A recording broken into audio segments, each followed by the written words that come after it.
Every supervisor feels frustration. It's part of the role.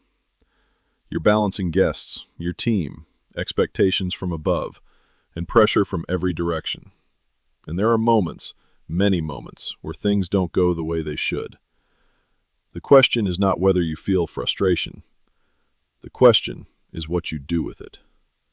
Because how you handle frustration doesn't just affect you. It shapes your team, your culture, and your credibility as a leader. In working with supervisors across different environments, I've seen this challenge come up again and again. Supervisors who genuinely care, who want things to be right, often carry a lot of internal pressure.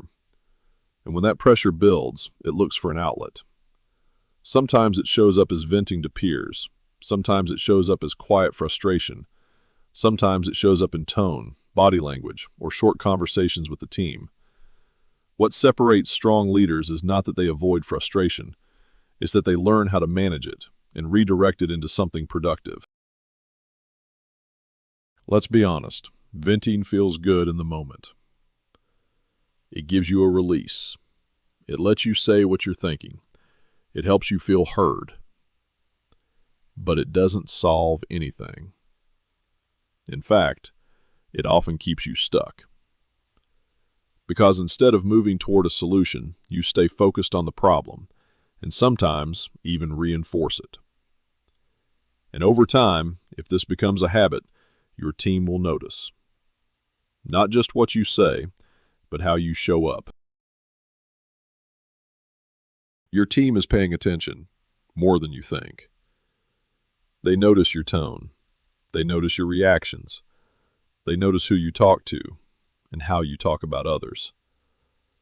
If they hear you complain about situations or about people, it gives them permission to do the same. And slowly, that becomes the culture. Not one you intended, but one you created through behavior. Leadership is not just what you direct. It's what you model. This is one of the biggest shifts in leadership. When something isn't right on your shift, communication, effort, standards, it doesn't belong to someone else. It belongs to you. Not to carry emotionally, not to complain about, but to address. Strong supervisors don't stand beside problems and talk about them. They step into them.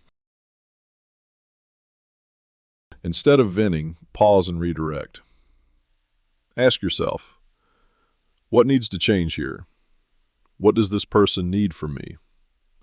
What is the next step I can take right now?